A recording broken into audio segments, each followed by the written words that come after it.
Hujambo na karibu kwa mara nyingine tena mtazamaji wa The World News katika kipindi hiki cha ulimwengu wa siasa. Mimi ni Adam Hussein. Rais wa Marekani Bwana Donald Trump anasema sitairuhusu Iran kuwa na silaha za nyuklia. Hayo ni maneno ambayo aliyazungumza katika hotuba yake ya kila mwaka katika majengo ya bunge la Marekani na kusisitiza kuwa hatoiruhusu Iran kuwa na silaha za nyuklia. Rais huyo wa Marekani amesema kwa miongo kadhaa amekuwa na sera ya Marekani kutoruhusu Iran kupata silaha za nyuklia.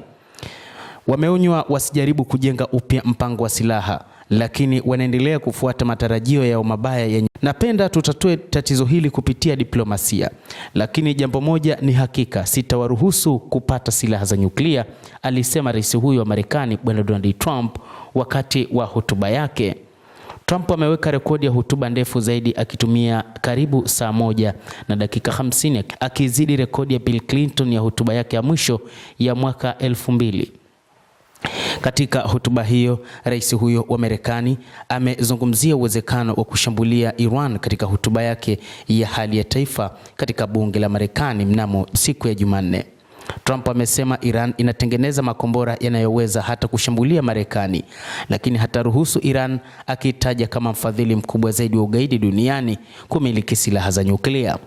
Katika hotuba yake, Trump alieleza lawama kwa matendo ya Iran, ikiwemo kuunga mkono makundi yenye misimamo mikali, mauaji ya waandamanaji, pamoja na programu za nchi hiyo za makombora ya nyuklia kama vitisho kwa eneo hilo kwa Marekani.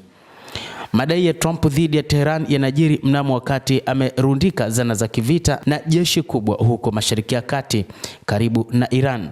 Lakini hapo awali hakuwa ametoa maelezo mengi kuwaeleza wananchi wa Marekani kwa nini anaweza kuanzisha vita dhidi ya Jamhuri ya Kiislamu ya Iran.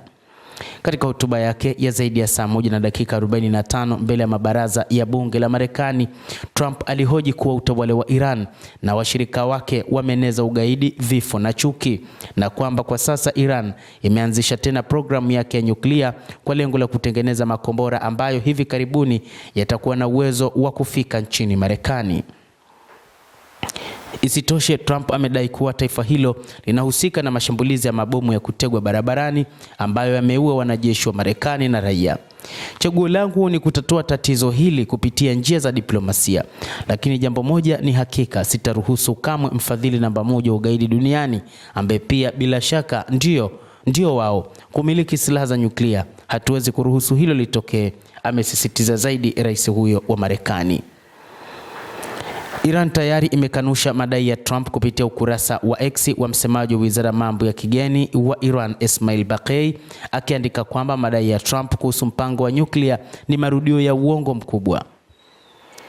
Mapema mwezi huu, waziri wa mambo ya nje wa Iran Abbas Araghchi alisema kwenye mahojiano yake na kituo cha televisheni cha Al Jazeera kwamba Tehran haina uwezo wa kushambulia ndani ya Marekani, lakini itashambulia kambi za kijeshi za Marekani zilizoko Mashariki ya Kati ikiwa Washington itaishambulia.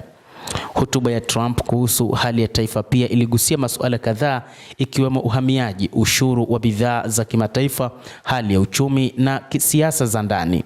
Hotuba hiyo imepewa uzito mkubwa kwa vyombo vya habari, sio tu ndani ya Marekani bali kimataifa, kwa sababu inatoa dira ya Washington kisiasa na pia kuonyesha namna utawala wa Trump ulivyojipanga kukabiliana na changamoto zinazolikabili taifa hilo. Kuhusu ushuru, Trump alisema uamuzi wa mahakama juu ya kuhusu ushuru ni wa kusikitisha. Kuhusu sera za uhamiaji, alitetea msimamo wake mkali, akisema ni wajibu wa serikali ya Marekani kulinda raia wa Marekani na si wageni waliofika kinyume cha sheria. Vilevile alijimwagia sifa, akidai kuwa Marekani imeimarika zaidi na ni tajiri zaidi na ni mara zaidi kuliko hapo awali tangu alipochukua hatamu za urais kwa muhula wake wa pili Januari mwaka 2025. Endelea kutufuatilia mtazamaji, na bila shaka nawe pia una nafasi ya kulike, una nafasi ya kucomment, kadhalika kusubscribe channel hii ili upate habari hizi kwa mapana kupitia The World News. Mimi ni Adam Hussein, endelea kuwa nasi wakati wote, endelea kutufuatilia.